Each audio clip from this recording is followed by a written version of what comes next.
School के प्यारे बच्चों, मैं देवेंद्र शर्मा अपने नए वीडियो में आपका फिर वेलकम करता हूं।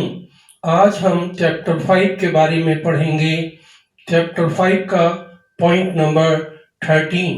आपने फर्स्ट प्लेस वॉवल सीखा, सेकंड प्लेस वॉवल सीखा और अब आया third place vowel. Third place का मीनिंग क्या है? अगर आपने किसी कॉन्सोनेंट के लास्ट में जहां से वो स्टार्ट होता है 1 2 3, तो ये ई वॉवल, ई साउंड को रिप्रेजेंट करेगा। ई की स्पेलिंग से मतलब नहीं है। और अब यहां से आप इसको, अगर थर्ड प्लेस वॉवल होगा तो थ्रू द लाइन लिखेंगे। जैसे फर्स्ट प्लेस वॉवल में above the line, second place में ऑन द लाइन और थर्ड प्लेस में थ्रू द लाइन। तो थर्ड प्लेस पर डार्क डॉट लगाने से ई वॉवल की साउंड आएगी। जैसे अपनी बुक निकाल लीजिए और पहला वर्ड देखिए, ईट, ई पहले और टा। जब टाइप करेंगे तो ई ए टी आपको खुद करना होगा। अगर कॉन्सोनेंट के बाद में वॉवल आया तो ये हो गया टी। और अपनी बुक के आगे वाले वर्ड देखिए, each, sea, she, ease, fee, feed और deep, keep, leave, each, theme, deal, meal, team. यहां पर जो आपको एक बात समझनी है वो है फीड। अगर आपने फी ऐसे लिखा और डी ऐसे होना चाहिए, लेकिन वॉवल कहाँ आ गया? यहां पर। तो जब एक वॉवल दो कॉन्सोनेंट के बीच में आ जाता है, जैसे हमने बोला फीड, ये बीच में वॉवल आया ई का, तो ये पहले के बाद नहीं लगेगा, अगली आउटलाइन से पहले लगेगा। जैसे यहाँ पर इस सेंटेंस को याद रखिए, it is put in third place before the next stroke. Hindi में कहेंगे अगली रेखा से पहले। अगर ऐसा नहीं लिखेंगे तो बहुत से वर्ड को हम पढ़ नहीं पाएंगे। जैसे मैं आपको एक एग्जाम्पल दे रहा हूं, मैंने बोला रीना, अभी आर आएगा आपका, ये थ्रू द लाइन, ये ना, और 1 2 3, ई यहाँ पर आया, ना के बाद आ यहाँ पर आ जाएगा, तो आप इसको पढ़ नहीं पाओगे। इसलिए we shift it before the next stroke, ये यहाँ पर चला जाएगा।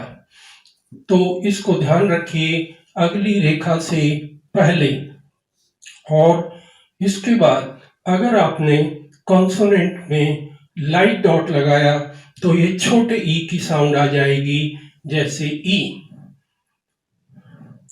आप पहला वर्ड देखिए इफ, और अगर राइट में आपने डार्क लगाया तो फी, जो आपने पहले पढ़ा था। तो वर्ड देखिए if, bit, pick, big, ship, आगे और वर्ड भी देख सकते हो। यही ध्यान रखना है कि जब दो के बीच में आएगा तो अगली रेखा से पहले लगेगा। जैसे मैंने बोल दिया बिग, तो बी के बाद है, ये गा से पहले लगेगा, ऐसे। और पॉइंट सी में देखिए, अगर आपने डार्क डैश लगा दिया थर्ड प्लेस पर तो ये ऊ की साउंड देगा। डबल ओ की बात नहीं है, ऊ की साइन। पहला वर्ड देखिए चू, शू, फूड, मूड, यूथ। और अगर आपने लाइट डैश लगाया तो छोटे ऊ की आवाज देगा। जैसे book, took, look, wood, pull, push. ये आपके 4 वॉवल और हुए और टोटल वॉवल 12 आपके आज कंप्लीट हो गए हैं। अब यहाँ एक इम्पॉर्टेंट बात आपको बताना चाहता हूँ। आपकी बुक के लास्ट में लिखा हुआ है नोट, कि जब कभी भी वाई होगा तो लास्ट में छोटे ई लाइट वॉवल लगाना है, जो हमारे इंडिया के हिसाब से ठीक नहीं है। जैसे बोला बेबी, अगर आप इसको फोनेटिक लिखिए तो बड़ी ई की मात्रा आएगी, आपको लॉन्ग लगाना है। लकी, मनी, कॉपी, बुक के हिसाब से, इंग्लैंड के हिसाब से ठीक है, हमारे यहाँ ये लॉन्ग वॉवल होता है। और इसको अगर ज़्यादा समझना हो तो ये समझ लीजिए हमारे पास लॉन्ग वॉवल है ई और शॉर्ट वॉवल है ई। इंग्लैंड में एक और ध्वनि है उनकी दोनों के बीच में, वो बोलते हैं, हमारे इंडिया में ये नहीं है, तो इसको उन्होंने आपको लाइट वॉवल दे दिया। इस तरह से आपके ये 4 वॉवल कंप्लीट होते हैं इस चैप्टर के, और टोटल वॉवल हो गए आपके 12। इसके बाद आप पेज नंबर 14 निकालिए। यहाँ पर बताया गया है कि जैसे आपने पहले सीखा, फर्स्ट प्लेस का vowel above the line consonant, second on the line और थर्ड थ्रू द लाइन। लेकिन जो हमारे हॉरिजेंटल आउटलाइन है उनकी स्थिति थोड़ी अलग है। अगर उसमें अकेले हैं और अगर थर्ड प्लेस वॉवल है तो लाइन पर ही लिखेंगे, जैसे की या किक।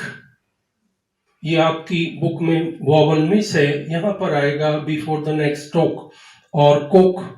लेकिन अगर हम उसके बाद पॉइंट नेक्स्ट देखिए, जो आपको सिखाया गया ING इंग, और ये NG भी लिखा है, इसकी साउंड क्या है, अंग।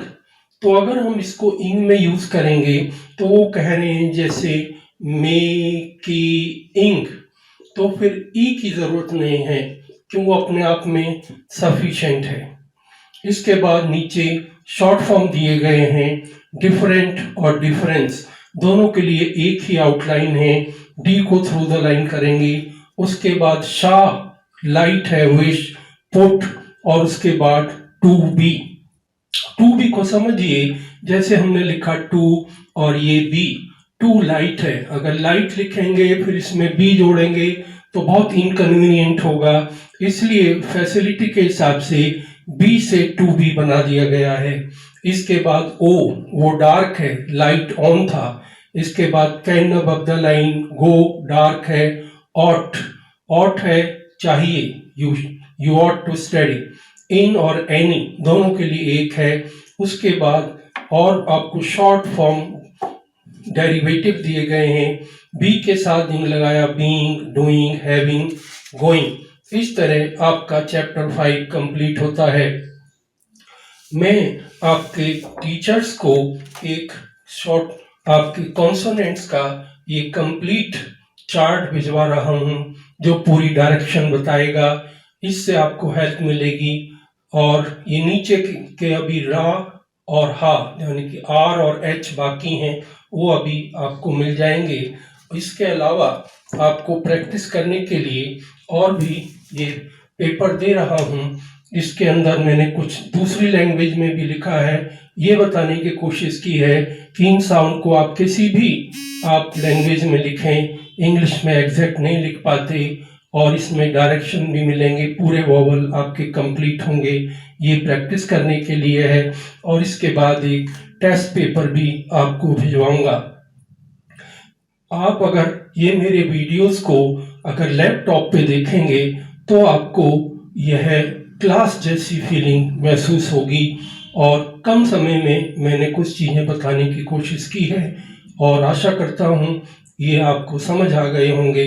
फिर भी अगर आपको कोई प्रॉब्लम है तो आप कंसर्न टीचर से बात करिए, जो स्कूल के टीचर हैं वो आपकी प्रॉब्लम को सुलझाएंगे।